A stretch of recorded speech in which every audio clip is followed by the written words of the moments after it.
لیکن تو دولتمند ہے. ازمیر شہر کو میں نے اپنی آنکھوں سے دیکھا ہے. آج بھی ازمیر شہر ایشیا ٹرکی کا سب سے بڑا امیر ملک ہے اور وہاں آج بھی بلند و بالا منزلیں ہیں. آج بھی وہاں لوگ خوشحال ہیں. لیکن وہ دولت مند تھے روح میں. وہ کلیسیا دکھ اٹھا رہی تھی اور اسی لیے یہ بات بھی لکھ دی گئی ہے کہ تو صرف خوشحال ہی نہیں. لکھا ہے میری عزیز بہنوں بیٹیوں عزیز بھائیوں غور سے سنیے گا. جو دکھ تجھے سہنے ہوں گے ان سے خوف نہ کر.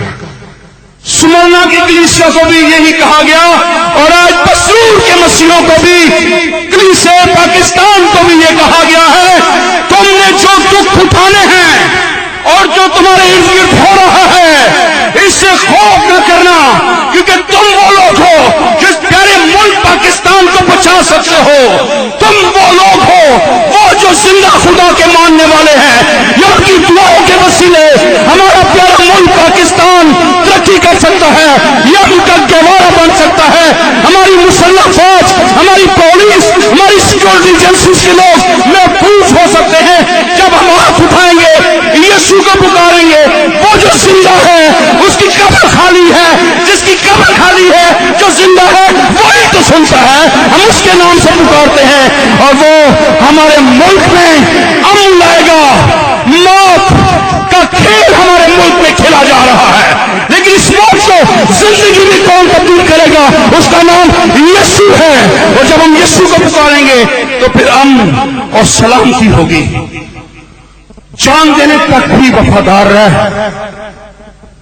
تو میں تجھے زندگی کا تاج دوں گا. جب تاج کی بات ہو رہی ہے خدا کے کلام میں تاجوں کا ذکر ہے. بہت سے تاج ہیں. امثال کی کتاب میں تاجوں کی بات پر جائیں تو چند باتیں.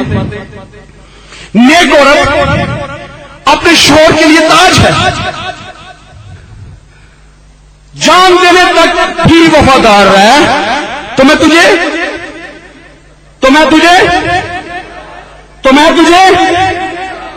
تجھے زندگی کا تاج دوں گا.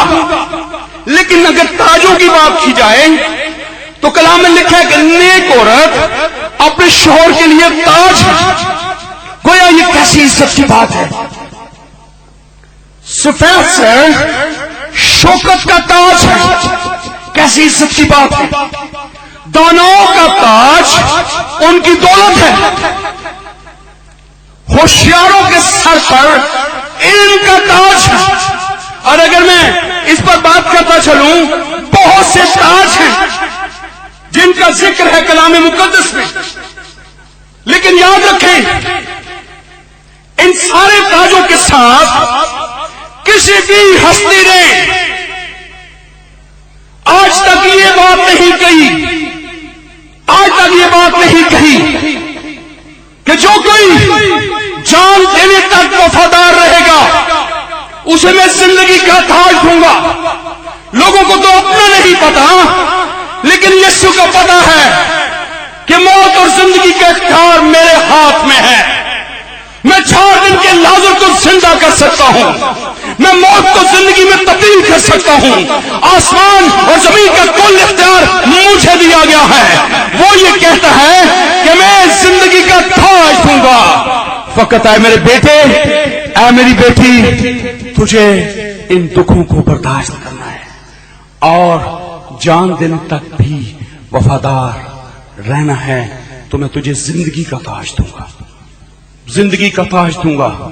آج میں کچھ حوالہ جات زندگی کے تاج کے تعلق سے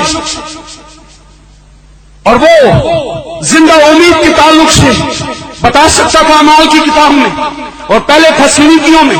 اس کو ہم بڑی وضاحت کے ساتھ پڑھ سکتے ہیں کس طرح سے اظہار ثانی کے بعد خدا نے اپنی کلیسیا کو برکت دی ہے. جب رسولوں پر اس طرح سے اظہار ثانی ہوئی کلیسیا پراگندہ ہو گئی. اعمال کی کتاب کا اگر ہم مطالعہ کریں تو ہم دیکھتے ہیں کہ लोग तितर बितर हो गए। और उसके बाद वो जहां जहां भी गए, अब गौर से सुनिएगा कलीसिया को क्या करना है। एज़ा रसानी दुखों मुसीबतों में भी कलीसिया को क्या करना है कि उन्हें खुशखबरी का पैगाम लोगों तक लेकर जाना है। फिलिप्पस, मैं फिलिप्पस रसूल की नहीं, उस फिलिप्पस की बात कर रहा हूं जो स्टिफनेस के साथ सर्विंग टीम का हिस्सा था। जब इज़हार सानी शुरू हुई, इज़हार सानी स्टिफनेस जो मसीही पहला शहीद है उससे शुरू हुई, और उसके बाद जब कलीसिया पूरा गंदा हो गई तो कलाम में लिखा है फिलिप्पस सामरिया में चला गया और वहां जाकर उसने खुशखबरी की मुनादी की, और वहां एक बड़ी कलीसिया बन गई और लोगों ने खुदावंद यीशु मसीह को शख्सी निजात दहिंदा कबूल किया। और जब यरूशलेम की कलीसिया को यह पता चला कि सामरिया में इतनी बड़ी कलीसिया बन गई, तो उन्होंने पतरस और यूहन्ना को वहां भेजा है और उन्होंने फिलिप्पस के साथ जाकर बात की, और फिर कलीसिया से जब बात की, क्या तुमने रूह कुछ पाया? उन्होंने कहा हमने तो सुना भी नहीं। और खुदा के रसूलों ने, यीशु के रसूलों ने, शागिर्दों ने जब हाथ रखे तो वो रूह कुछ से मामूर हुए। गोया जहां जहां कलीसियाएं प्रागंदा हुई हैं, इज़हार सानी हुई है, दुख मिले हैं, वहां कलीसिया उभर कर सामने आई है। कलीसिया पाकिस्तान का हालात कुछ भी क्यों ना हो, कलीसिया पाकिस्तान और मुत्तहिद होगी और रूह कुछ के वसीले हमारी जिंदगियों में, हमारे खानदानों में बहाली ताजगी आएगी। और इस्लामी जमहूरियत पाकिस्तान जो इस वक्त मुआशी तौर पर बदहाली का शिकार हुआ है, ये अमन का गहवारा बनेगा, हम मुआशी तौर पर बहाल होंगे। और इसमें इस वक्त कलीसिया पाकिस्तान का अहम रोल है। ये इज़हार सानी सिर्फ कलीसियाओं के लिए नहीं है, ये मेरे मुल्क के लिए है, ये इस पाकिस्तानी कौम के लिए है। और इस इज़हार सानी में और इस दुख में हमें मसीह को पुकारना है, और यूं कलीसिया पाकिस्तान इस मुल्क में रूहानी बेदारी का सबब बनेगी। और खुसूसन खानदानों में शख्सी तौर पर भी आपके लिए रिवॉर्ड है, आपके लिए क्या एजाज है। अगर आप दुखों से गुजर रहे हो, इज़हार सानी का शिकार हो, तो वादों का सच्चा खुदा क्या फरमाता है याकूब के खत में, अगर हम इसे देखें, याकूब के खत में लिखा है पहले बाब की 12वीं आयत में, मुबारक वो शख्स है जो आजमाइश की बर्दाश्त करता है। गौर से सुनिएगा, मुबारक वो शख्स है जो आजमाइश की बर्दाश्त करता है, क्योंकि जब मकबूल ठहरा तो जिंदगी का वो ताज हासिल करेगा जिसका खुदावन ने अपने मोहब्बत करने वालों से वादा किया है। खुदा ने अपने मोहब्बत करने वालों से ये वादा किया है।